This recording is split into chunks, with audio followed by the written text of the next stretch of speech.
27장 1절 말씀 봅니다. 잠언 27장 1절.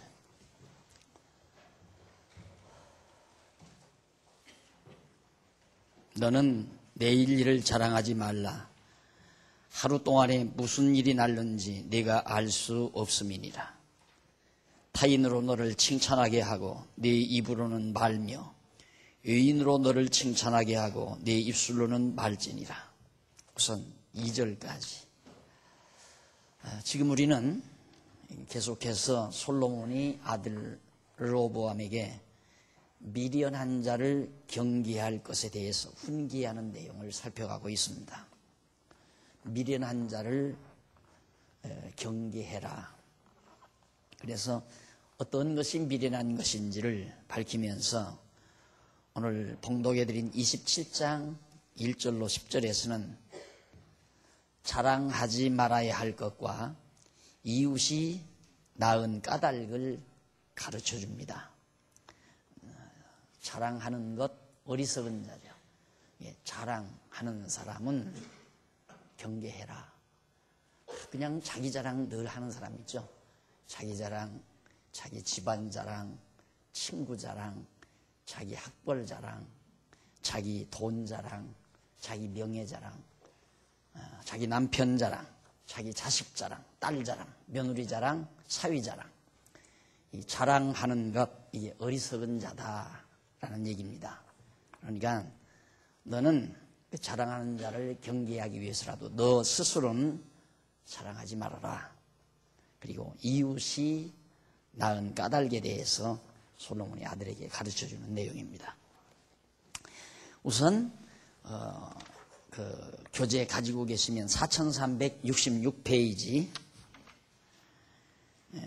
거기 보시면은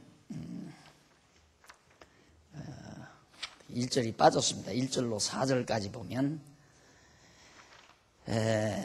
아들에게 자기 스스로를 자랑하지 말아야 하는 까닭에 대해서 가르쳐 줍니다. 왜 자랑하지 말아야 되는가? 그 이유를 말해줘요. 너는 내일 일을 자랑하지 말라며 그 까닭은 이는 하루 동안에 무슨 일이 일어날는지 내가 알 수 없기 때문이라고 가르쳐 줍니다. 자기 내일 일에 대해서 장차 되어질 일, 또 지금 내일 이루어질 일, 이런 일들에 대해서 지금 되어진 일도 마찬가지죠. 이런 일들에 대해서 자랑한다는 것은 참 어리석은 일이다. 왜 그러느냐 하면 하루 동안에도, 하루는 고사하고 한시, 한 1초 동안에도 무슨 일이 일어나는지 아무도 모릅니다. 그런데 그렇게 불확실한 것을 가지고 자랑한다는 것은 어리석기 때문에 자랑하지 말라. 다시 말하면 다윗 왕가에 속한 백성을 미워하는 여로보암에 의해 언제 어떠한 사태가 일어날지 알 수 없으므로 내일 일을 자랑하지 말라는 얘기입니다.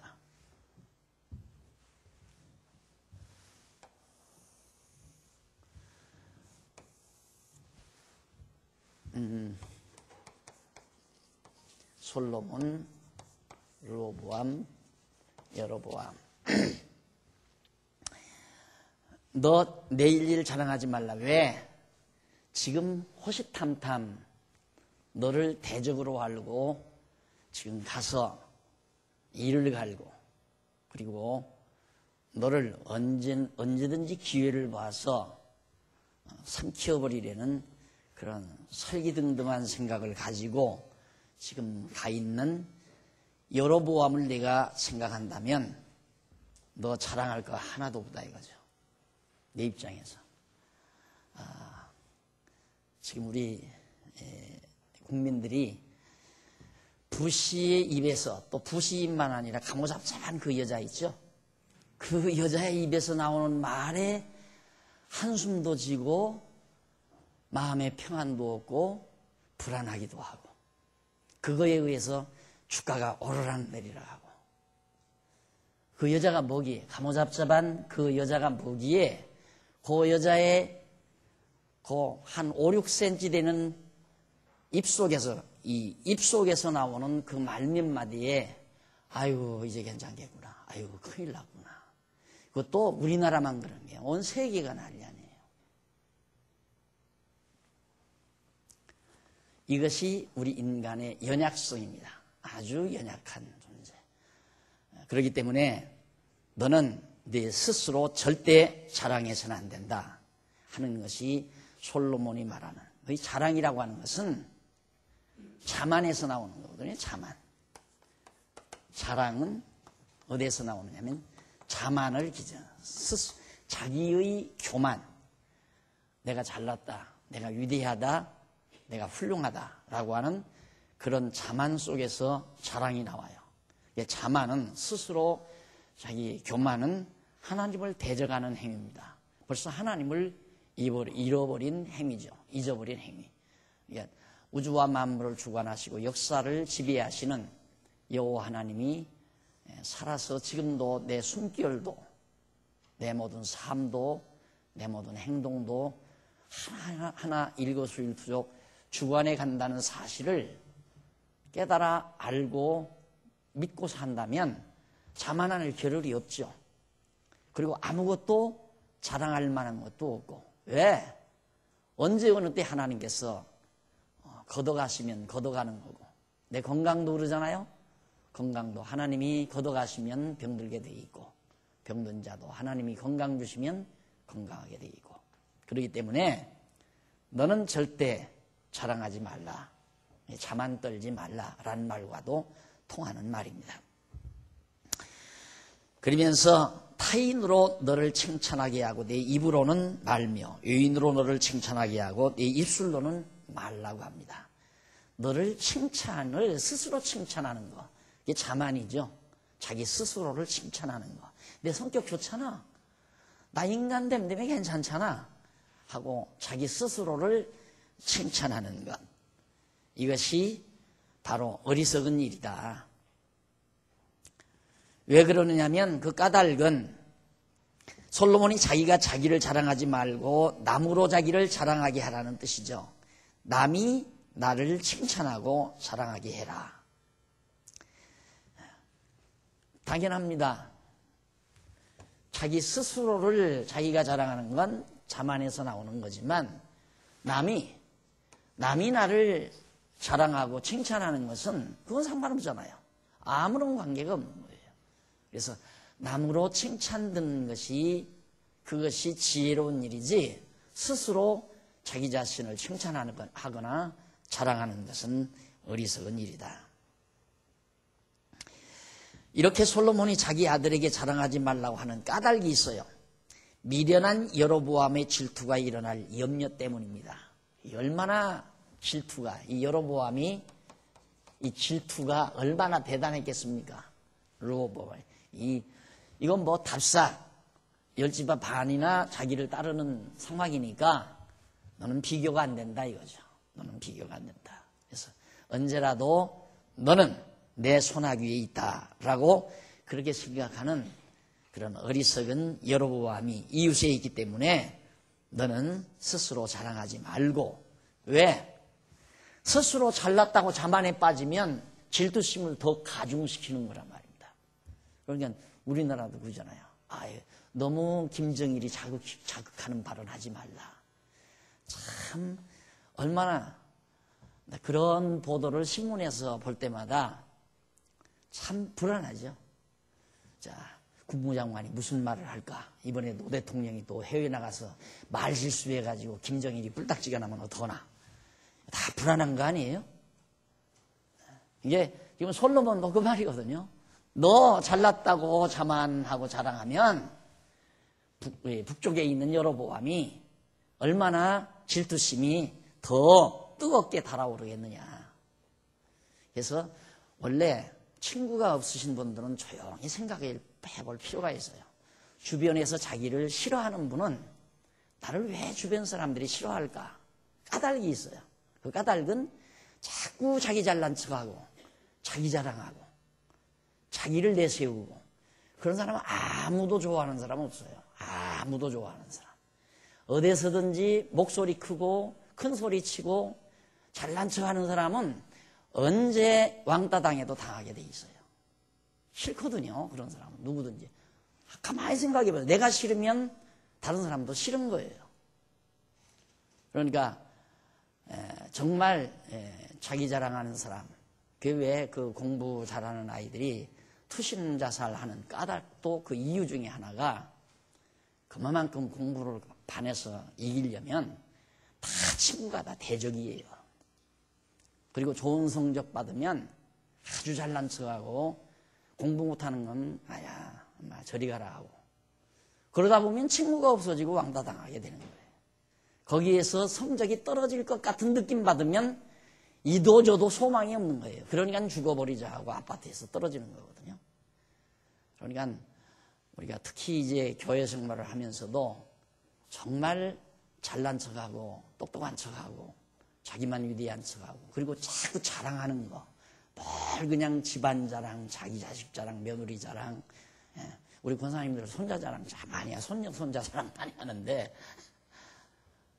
그러니까 뭐 손자 자랑하면 뭐 밥 사라고 그러잖아요. 자랑했으니까 밥 사라. 듣기 싫으니까 그러거든요. 그래서 자랑하고 싶은 걸 어떻게 해요? 자랑하고 싶은 걸. 네, 손자야 아마 자랑해도 뭐 다 이해는 하지만은 자기 자랑, 자기 집안 자랑, 또 자기 권력 자랑, 힘 자랑 이런 것들은 모두가 다 남을 질투하도록 만들어가는 그런 요인이 되고 그로 인해서 정말 불미스러운 일이 자기에게 부딪혀 오기 때문에 르호보암아 너는 절대 스스로 자랑하지 말고 남으로 너를 칭찬하게 해라 하는 것이 아버지의 지혜로운 가르침입니다. 그 다음 이제 그래서 솔로몬은 이렇게 말하면 돌은 무겁고 모래도 가볍지 아니하지만 돌은 무겁고 모래도 가볍지 아니하지만 미련한 자의 분노는 이 둘보다 무겁다. 비유를 들어요. 돌은 무겁고 모래도 가볍지 않다. 그런데 미련한 자의 분노, 미련한 자의 분노, 미련한 자거든요. 미련한 자의 분노는 돌과 모래를 합틀린 것보다 더 무겁다 이 말이에요. 그러니까 옆에 르호보암 자극하지 말라 이 말이에요. 너 자랑하고 너 잘난 척하고 자만 떨면 결국 미련한 자가 분노를 하게 돼 있다. 그리고 부는 잔인하고 노는 창수 같다고 하면서 투기 앞에야 누가 서겠느냐. 투기 가장 무섭잖아요. 살인이 왜 나옵니까? 투기 때문에 나오죠. 그렇죠? 사람을 죽이는 무서운 살인이 투기에서 나와요. 예. 근데 이것도 그래요. 자랑하지 말라. 단마디 명제적인 금기로는 안 되죠. 정말 여호와 하나님을 아는 지식이 있으면, 지혜가 있으면 자랑이 안 되죠. 자기를 자랑하는 게 아니라 여호와를 자랑하죠. 찬양이라는 게 뭡니까? 여호와 하나님을 찬양한다는 말이 여호와 하나님을 자랑한다는 얘기거든요. 그러니까 자랑할 것이 있어야 사람은 사는데 그래서 사람들이 자랑할 것을 자꾸 찾는 거예요. 자랑할 것을 찾기 위해서 남보다 높은 지위를 갖기를 원하고 벼슬을 하기를 원하고 남보다 돈을 많이 갖기를 원하고 남보다 인물 좋기를 원하고 남보다 세력을 많이 갖기를 원하고 여하튼 자랑할 걸 갖기 위해서 사는 것이 인간의 모습입니다. 왜? 자랑할 것이 없으면 살 맛이 없으니까. 그러니까 여러분 텔레비 이렇게 방송 볼 때 자꾸 손짓하는 여자 보세요. 손짓하는 여자를 보면 여기다 반지를 끼었어요. 그 반지 낀 손만 자꾸 이래요. 자랑하려고. 그 맛에 사는가 보죠. 네, 참 불쌍한 사람이에요. 그렇게 자랑하고 사는 사람처럼 나약한 사람이 없습니다. 하나님을 자랑하고 사는 사람처럼 강한 자가 없고요. 정말 강한 자입니다. 하나님을 자랑하는 사람은 변함이 없는 거 아니에요. 하나님을 자랑하는 건 하나님이 변함이 없으니까 내 자랑도 변함이 없는 자랑이죠. 확실한 자랑이고. 그래서 여호와를 찬양하며 산다는 거. 호흡 있는 자마다 다 여호와를 찬양하라 그 말은 호흡 있는 자마다 다 여호와를 자랑하라 그 말이에요. 이 여호와 자랑하는 사람은 자기를 자랑하지 않는 게 아니라 자랑해지지 않는 거죠. 자기를 자랑하지 않는 것이 아니라 안 해진다 이 말입니다. 내 생명도 여호와 하나님이 주신 것이고 내 건강도 하나님께서 허락하신 것이고 내 모든 편안함도 내가 가지고 있는 모든 소유도 다 여호와 하나님의 능력의 손아귀 위에서 주어진 것이기 때문에 여호와 하나님 자랑하고 나면 그건 자랑의 대상이 아니죠. 그걸 자랑할 수 있는 건 아니라 말입니다. 그래서 자랑이 안 해져야지 자랑을 안 하려고 노력해서는 힘든 거죠. 자랑하고 싶은데 어떻게 자랑을 안 해요? 자랑하고 싶은데 내게 조금만 좋은 것만 있어도 여기다 뭐 이쁜 반지만 하나 껴도 자꾸 자랑하고 싶은데 그래서 이 손을 자꾸 흔든단 말입니다. 그게 인간의 본능이니까 그게 어리석은 거다. 자꾸 자랑하는 사람은 옆에 가기 싫잖아요. 아직 따끈한 차 한 잔 끓여놓고 같이 정담 나누고 시간 보내라는데 첫 마디부터 자랑 들어놓기 시작하면 커피 맛이 싹 달아나잖아요. 그죠? 싹 달아나요. 그리고 자기 잘난 척하면 싹 달아나고 밥맛도 달아나고 차맛도 달아나고 그래서 자랑은 어리석은 자가 하는 것이다 라는 것이 솔로몬이 아들에게 가르쳐주는 참으로 깊이 있는 그런 지혜의 자문입니다. 그리고 곁들인 투기, 다시 말하면 잔인한 분과 잔혹한 노를 곁들인 투기를 감당할 자가 아무도 없다는 거죠. 무서우니까. 자기를 자랑할 때에 거기에서 일어나는 분노와 투기, 막 시기 질투, 이것은 참 무서웁니다. 사람이요, 이렇게 좀 있어도 상대방이 가지고 있는 독소가 나에게 건너옵니다. 전달이 돼요. 독소가. 그래서 시기질투가 많은 사람하고 산다는 건 참 괴로운 일이죠. 그런 건 정말 괴로운 일입니다. 마음이 편안한 사람하고 있으면 자기도 왠지 모르게 마음이 편안하고 곁에 있고 싶고 항상 같이 하고 싶고 이렇게 공간이 떨어져 있어도 느낌이 와요. 그걸 필링이라고 그러죠. 느낌이 온다 이 말입니다.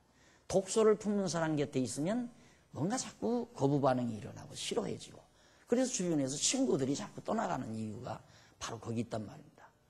남들이 왜 나를 싫어할까 그러지 말고 내게 뭔가 잘못이 없는가를 생각하는 것은 지혜자가 반드시 해야 될 중요한 일입니다. 그 다음 이제 솔로몬은 아들이 자기 스스로를 자랑하게 되면 감당지 못할 사악한 여로보암의 분노에 찬 투기를 불러일으킬 것을 염려하여 자랑치 말라고 당부한 겁니다. 이렇게 솔로몬은 아들에게 자기 스스로를 자랑하지 말아야 할 까닭에 대해서 가르쳐 줍니다. 죄송하지만 엊그저께 우리 교회 총회에서 임원들 손님이 오셨어요. 근데 우리 교회 장로님들은 오랜만에 오신 그분들에게 우리 예배당도 자랑하고 싶고 자기네 목사가 쓴 책도 좀 자랑하고 싶고 자랑하고 싶은 게 많은 거예요. 가만히 보니까 막 예배당도 구경해주고 싶고 구경시켜주고 싶고 목사가 쓴 책도 선물해서 그렇게 해주더라고요. 근데 내가 이제 가만히 곁에서 그 목사님들의 이 모습을 보니까 하나도 좋지를 않아. 구경하려고도 잘 안 해요. 그리고 선물 줘도 별로 왜? 시샘이 나죠, 솔직히. 시샘이 나요. 그러니까 어떻게 보면 인간의 그 사악성이 그대로 이기 때문이죠.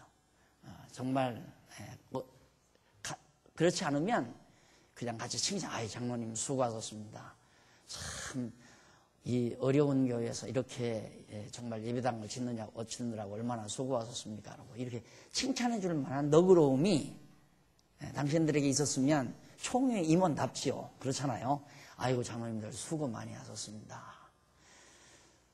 저렇게 정말 어려운 일을 이렇게 거뜬히 끝내고 복음 전파하는 일에 매진하는 장로님들이 존경스럽습니다. 이런 말을 총회 임원 정도라면 좀 떳떳하게 해주고 선물 주면 딱 가슴에 아이고 좋은 선물 주셔서 감사합니다. 제가 가서 꼭 읽어보겠습니다. 이런 말 할 수 있잖아요. 그런데 그런 말을 못하는 이유는 속에서 시기 질투가 나니까 이거 어떻게 이렇게 좋은 예배당을 지났나, 우리 예배당보다 크다, 이런 생각이 먼저 앞서니까 벌써 시샘이 나고 속이 상한 거예요. 그러니까 안 되는 거죠. 인간의 마음이란 다 그렇게 돼 있습니다. 그렇기 때문에 자랑은 누구나 싫어한다는 거, 특히 어리석은 자일수록 자랑은 싫어합니다. 그런데 지혜자는 남이 자랑하면 자랑하는 사람이 측은하죠. 자랑하는 사람을 볼 때 참 인생살이 참 처절하게 살아가는구나, 뭔가를 자랑하면서 살려고 노력하는 사람 보면 안타깝잖아요. 여호와 하나님을 하지를 못하니까 결국 세상에 속한 것을 자랑하고 싶어하는 그 애절한 심정, 측은하고 가련하게 보이는 그런 모습을 가질 수가 있는 겁니다. 그래서 솔로몬은 자기들 스스로 자랑하게 되면 감당하지 못할 자기 아들이 이렇게 보이기 때문에 너는 절대로 자랑하지 말라. 그래서 이 어리석은 자를 그래서 경계해야 된다. 그러니까 이 미련한 자를 경계하는 방법은 네가 자랑을 안 하면 경계가 되는 거다. 인생 철학 다 있어요. 자문에. 정말 실제로 우리가 세상을 살아가는 데 있어서 주옥 같은, 어디서도 쉽게 얻을 수 없는 주옥 같은 지혜들이, 자문들이 수두룩하게 담겨진 곳이 바로 아마 부모님들이 자녀들을 놓고 대화해 줄 수 있는, 교훈해 줄 수 있는, 설날이 와서 딱 우뻑 아들 며느리가 와서 절을 합니다. 아버지, 어머니 덕담 한마디 해주셔야지요. 그러면 야, 악착같이 돈 벌어서 잘 살아라, 이러고 할 수는 없잖아요. 우리 장로님들, 집사님들, 권사님들이 그렇게 딸 자식들에게, 아들 며느리에게 그런 덕담은 할 수가 없잖아요. 얼마나 좋은 덕담이 이유가 아니죠. 자문이라고 하는 건. 5절로 7절에는 이런 말씀이 나옵니다. 사랑하는 자의 면책과 원수의 입맞춤에 대해서 가르쳐 줍니다. 사랑하는 자의 면책, 사랑하는 자를 면책하는 것과 원수에 대해서 입맞추는 것, 원수의 입맞춤, 이걸 네가 잘 알아야 된다. 솔로몬은 아들에게 말하기를 면책은 숨은 사랑보다 낫고 정면 얼굴에다 대고 책망하는 것은 정말 숨은 사랑보다 낫다. 사랑의 극치라고 생각하면 됩니다. 아무나 면책 못합니다. 그러니까 솔직히 제가 목회를 해도 아직 면책을 못 해봤습니다. 얼굴에다가 직면에다 대고 책망을 제가 못 해봤어요. 물론 책망할 자격도 없지만은 정말 한마디 해주고 싶다 해도 내가 하면 반드시 오해할 것이라는 생각 때문에 지금까지 20년이 30년 다 되도록 면책을 제대로 못 해봤어요. 대단히 중요한 거거든요. 얼굴 면전에다 대고 책망한다는 건 사랑하기 때문인 겁니다. 그만큼 확실히 사랑한 이 책망을 듣고 정말 변화되고 달라질 거라는 확신이 오면 얼마든지 면책을 하죠. 면책을.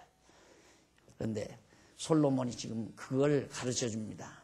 근데 누구나 보편적인 사람은 직접 얼굴 대해서 말을 하면 벌써 얼굴 혈기부터 내잖아요. 막 반항부터 하고 네가 얼마나 잘났냐 하고 반항부터. 면책을 못 듣는 건 바보예요. 어리석어요.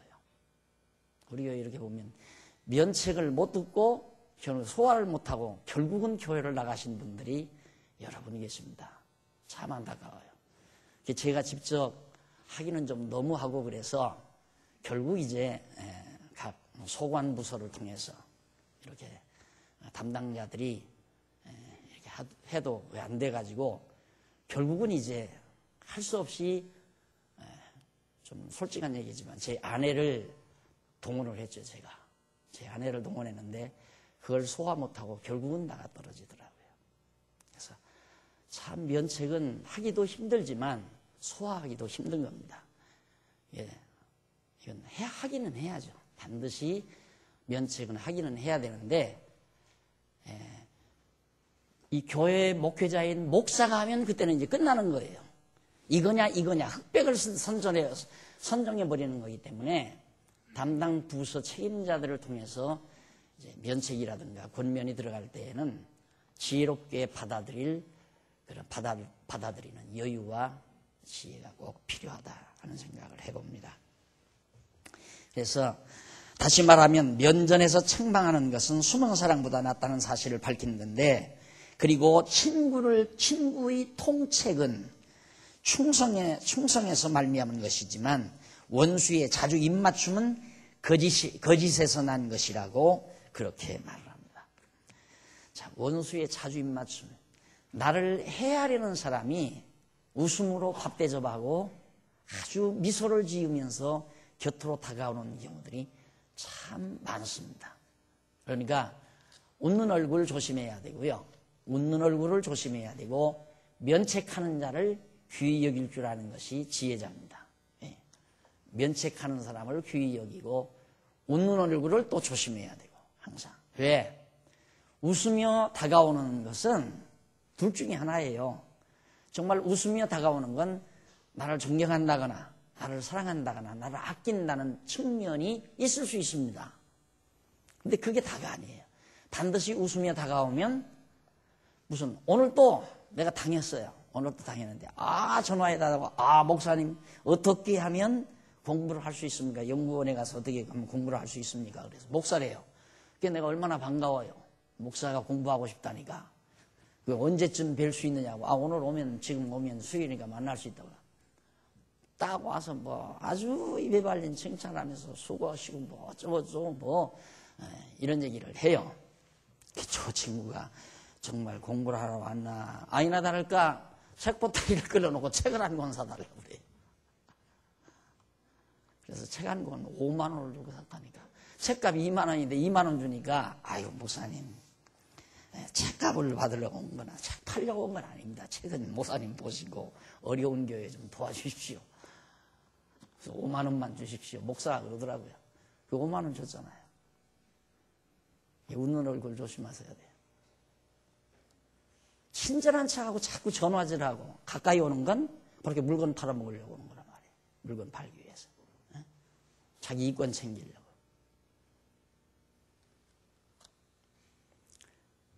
솔로몬이 참 아들에게 장차 나라를 다스려갈 아들에게 너무너무 소중한 것을 잘 가르치고 있어요.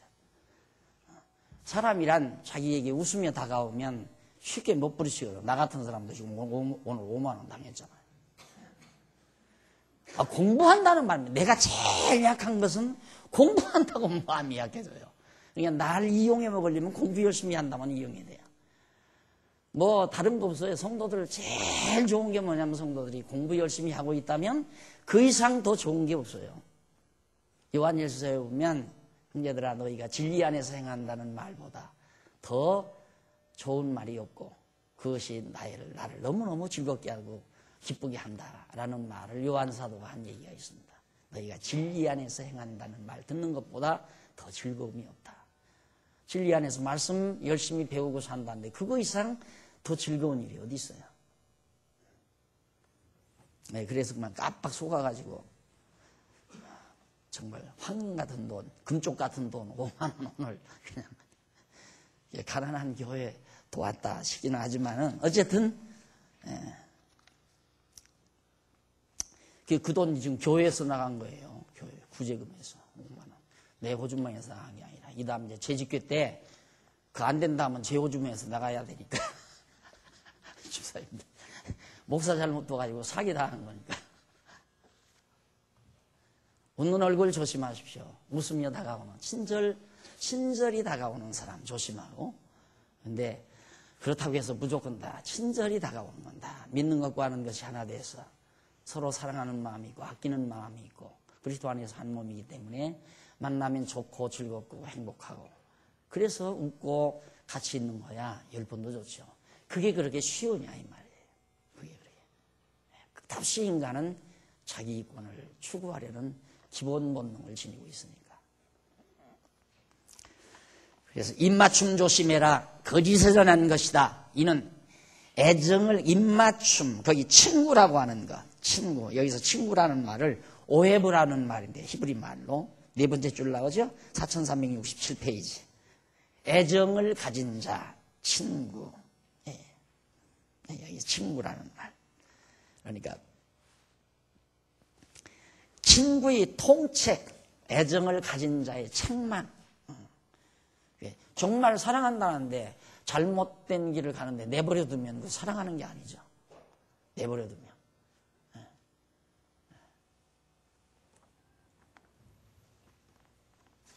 저는 이제 책망보다는 제가 이렇게 그럴 때 이렇게 하는 게 어떻습니까? 라고 하는 정도가 굉장한 얘기입니다. 아주 저로서는 굉장한 얘기예요. 집사님, 이렇게 하시는 게 어떻습니까? 라고 하는 거. 이 말은 상대의 의사를 다시 한번 타진해 보면서 생각을 해보시라는 힌트를 드리는 거거든요. 근데 면책은 못 해봤어요. 집사님 그래서 됩니까? 아니, 장로님 그래서 돼요? 아니, 권사님이 그러면 됩니까? 라고 면책을 해야 되는데 그 말을 못하고 아직 사는 거. 그게 좀 안타깝죠. 면책할 만한 사람이 몇십 명만 돼도 괜찮은데 쉽지를 않아요. 그래서 하지 말라. 그 면책을 잘 받아들이고 원수의 입맞춤은 거짓에는 아닌 것이다. 근데 그 바로 친구라는 말은 애정을 가진 자, 사랑하는 자라는 그런 뜻입니다. 솔로몬 왕을 모신 신하들 곧 르호보암을 사랑하는 노인들을 의중에 두고 지칭한 겁니다. 르호보암이 여로보암이 있다가 야, 세금을 좀 적게 거두었으면 좋겠습니다. 이러니까 르호보암이 있다가 그럼 조금만 기다려라. 얼마 있다가 답을 해주마. 그래놓고 보내놓고는 우선 노인 어른들, 솔로몬의 자기 아버지 밑에서 신복부하로 일하던 노인들을 모셔다가 들었잖아요. 그러니까 노인들이 직언을 해줘 버렸어요. 안 됩니다. 세금을 낮춰야 됩니다. 그리고 면책을 해줬어요. 세금 많이 거두는 르호보암을. 그러니까 듣기가 싫죠, 르호보암은. 그러니까 그 다음 르호보암은 젊은 사람. 젊은 신하들을 데리다 보니까 신하들이 그냥 그 칭찬을 하고 막 그냥 온갖 르호보암의 말에 찬사를 보내고 거기에 넘어가 버린 거예요. 그러니까 솔로몬이 그런 어리석은 르호보암의 태도를 미리 이렇게 제동 걸기 위해서 가르쳐 줬지만은 결국 르호보암은 어리석은 길을 채택하게 됩니다. 열왕기상 12장 1절로 5절에 나오는 얘기죠. 솔로몬은 사랑하는 노인으로부터 받은 고통스러운 책망은 신실함에 의한 것이지만 원수 여로보암의 접근, 그것은 거짓에 의한 것이라는 뜻으로 말하는 겁니다. 그리고 그러면서 배부른 자는 꿀이라도 싫어하고 줄인 자에게는 쓴 것이라도 달다. 비유를 들었는데 여기서 배부른 자나 줄인 자는 솔로몬 왕의 신복이었던 여로보암을 의중에 두고 말한 겁니다. 이게 배부른 자, 줄인 자 모두가 다 여로보암에게 대한 얘기인데 여로보암은 다윗 왕가의 왕위를 계승할 르호보암의 신복이 되기를 싫어하고 장차 망하게 될 북쪽 이스라엘 왕이 되기를 좋아한다는 뜻으로 비유한 겁니다. 그러니까 배부른 자는 꿀이라도 싫어하고 줄인 자에게는 쓴 것이라도 달다. 예. 정말 이 여로보암이 아버지 솔로몬의 신복부하로 일했으니까 르호보암의 신복으로서 열심히 신하로서 일하면 얼마나 좋겠어요. 배가 부르니까 이게 싫었다 이 말이에요. 그러니까 여로보암의 어리석음을 지금 비유해서 설명한 것이 바로 이 부분의 내용입니다. 그 다음 이제 8절로 10절에 보면 먼 형제보다 가까운 이웃이 낳은 까닭을 말해줍니다. 멀리 있는 형제보다 가까운 이웃이 낫다. 왜냐하면 본향을 떠나 유리하는 사람은 보금자리를 떠나 떠도는 새와 같다. 본향을 떠나서 유리하는 사람, 보금자리를 떠나 떠도는 새와 같다. 비유를 들죠. 이는 솔로몬 왕을 대적함으로 죽이려 하자 고국을 떠나 솔로몬 왕을 대적함으로 죽이려 하자 고국을 떠나 애굽으로 도망한 여로보암의 처지를 비유한 겁니다. 이 여로보암을 이제 솔로몬 말년에 여로보암을 죽이려 하니까 망명을 떠났어요. 그러니까 이 멀리 떠나간 여로보암 가까이에서는 안 된다. 형제보다 가까이 있는 이웃이 낫다. 그런 얘기예요. 그러니까 멀리 떠나버리게 되면 결국 멀어져 간다. 인간이라고 하는 것은. 그래서 가까이 있는 이웃이 훨씬 형제보다 낫다는 걸 비유로 그렇게 설명을 해 준 겁니다. 솔로몬 왕을 대적함으로 죽이려 하자 그 열왕기상 11장 26절 43절에 나오는 얘기고요. 그리고 기름과 향이 사람의 마음을 즐겁게 하나니 친구의 충성된 권고가 이와 같이 아름답다. 그랬어요. 기름과 향이 사람의 마음을 즐겁게 한다. 기름 그리고 향내 나는 향기, 이것들이 인간을 매우 즐겁게 하잖아요. 그런 것처럼 친구의 충성된 권고, 이것은 참으로 아름다운 것이다. 그래서 좋은 친구를 가진다는 건 참 복된 겁니다. 정말 충고해 줄 것을 올바르게 충고해 줄 때. 그런데 현대 젊은이들은 충고를 안 받는 것이 특징으로 되어 있어요. 어른의 충고도 안 받아요, 젊은이들은. 그런 문화가 어른 세계까지 있어가지고 충고를 해주면 네가 뭘 잘났다고 그러느냐.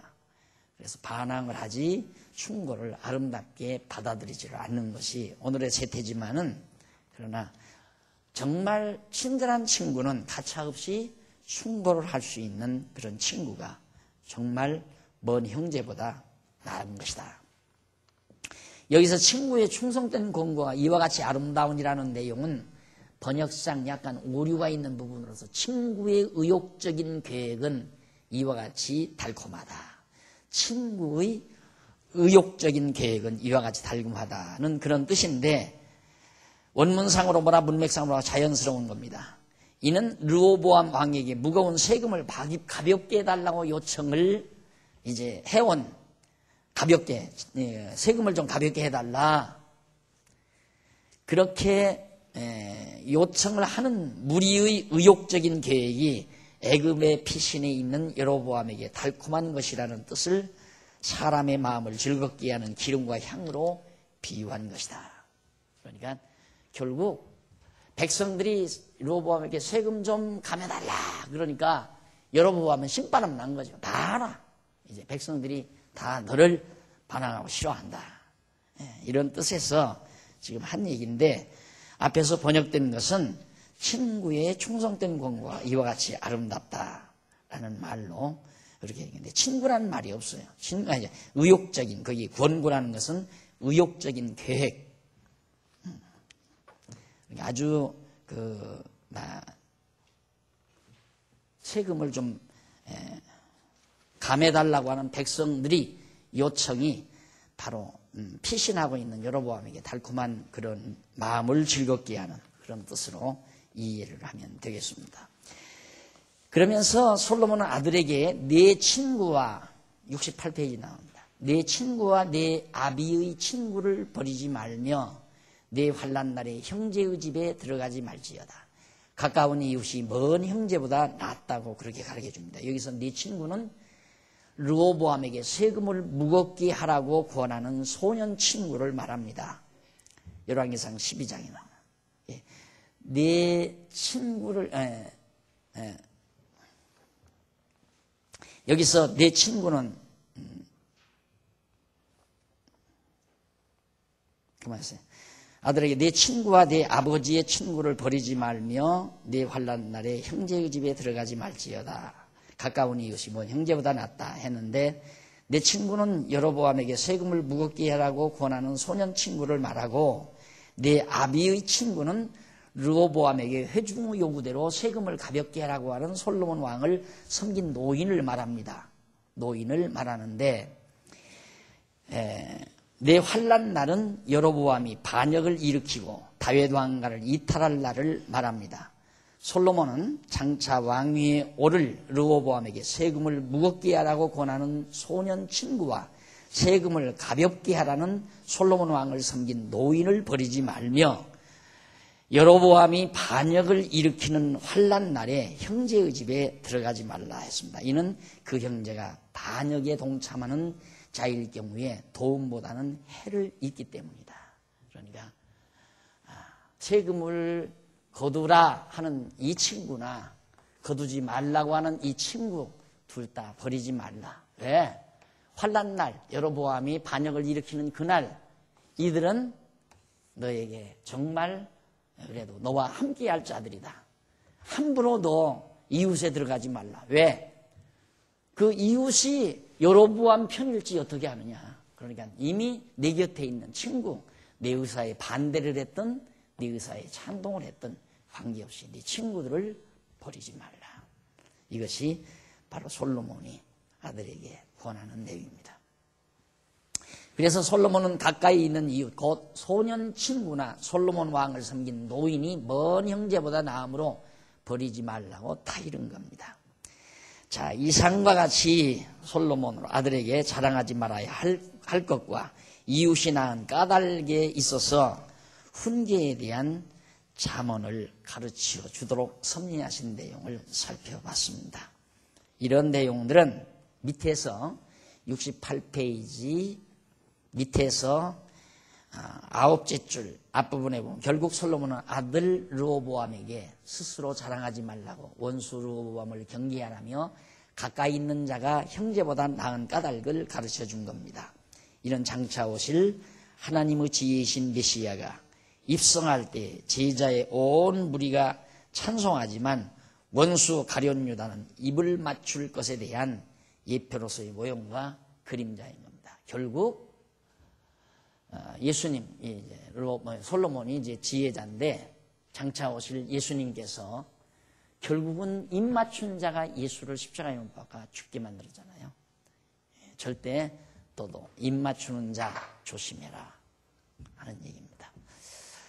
그 다음 넘어가서 27장 11절로 12절 69페이지 지혜를 얻어야 하는 까닭과 사람 분별에 대해서 지혜를 왜 얻어야 되는가 그 까닭하고 그 다음 사람을 어떻게 분별할 수 있는가 그 분별하는 것에 대해서 가르쳐 줍니다. 보면 11절로 13절 내려와서 중간쯤 보시면 거기 나오죠. 슬기로워야 하는 까닭에 대하여 가르쳐 주는 내용인데 솔로몬은 아들을 불러 지혜를 얻고 내 마음을 기쁘게 하라며 그리하면 나를 비방하는 자에게 내가 대답할 수 있겠노라. 이는 솔로몬이 자기가 가르치는 잠언을 듣고 지혜를 얻어 여호와를 경외하여 자기를 기쁘게 하면 자기를 말로 비방하는 자들로 물러가게 한다는 그런 뜻입니다. 다시 말하면 뭐냐면 장차 아들 르호보암이 지혜를 얻어 나라를 잘 다스리게 되면 세금을 과중히 징수한다고 솔로몬을 비방했던 반역의 무리로 물러가게 한다는 뜻으로 말한 겁니다. 그러니까 르호보암아 너는 여호와를 잘 경외해라. 세금 감면해달라고 너한테 와서 달겨드는 모든 백성들 그들이 아무리 너한테 그렇게 달겨와서 그런다 할지라도 결국은 그들은 물러가게 된다. 두려워하지 말고 너는 슬기로워야 된다. 슬기롭다는 말은 하나님 잘 경외하는 걸 뜻하는 거죠. 다시 말하면 그리고 슬기로운 자는 재앙을 보면 숨어 피하여도 어리석은 자들은 나가다가 해를 받는다고 그렇게 말합니다. 여기서 슬기로운 자는 아들 르호보암을 의중에 두고 어리석은 자는 여로보암을 따르는 무리들을 의중에 두는 말입니다. 막 재앙이 일어나잖아요. 지금 나라가 막 혼란이 일어났어요. 그때 르호보암은 가만히 있습니다. 그러나 여로보암을 비롯한 그 무리들은 막 온통 난리를 쳐서 엄청난 백성의 무리가 승리를 거둔 양 아주 의기양양하게. 자, 그런 거 보면 하나님의 역사 섭리를 보면 참 신묘막측한 게 꼭 하나님께서 승리하고자 하는 자는 반드시 약하게 만들어 버린다. 아주 약하게 만든다. 마지막 전략도 그러잖아요. 마지막 날에는 믿는 자가 없을 만큼 종교도 다 부패하고 정치도 부패하고, 그래서 세상에 믿는 자가 하나도 없는 그런 캄캄한 세상이 된 이후에 예수 그리스도가 천사장이나 발소리와 함께 오셔서 대승리를 거둔다고 그랬죠. 다윗 왕도 마찬가지입니다. 다윗이 왕위에 오를 때 어떻게 했었나? 이스라엘 백성 가운데 아무도 블레셋 군대가 쳐들어온 데 가서 싸우려고 하는 사람이 없어요. 사울 왕도 도망가 버리고. 그래서 이제 이스라엘이 완전히 망하게 된 거예요. 힘이 없어요. 근데 가장 나약한 초동목동 다윗이 돌멩이 몇 개 가지고 갔단 말입니다. 그렇게 해서 승리를 거두게 만드셔요. 여기도 보면 결국 망할 자는 강하게 하고 흥할 자는 약하게 만드시는 섭리.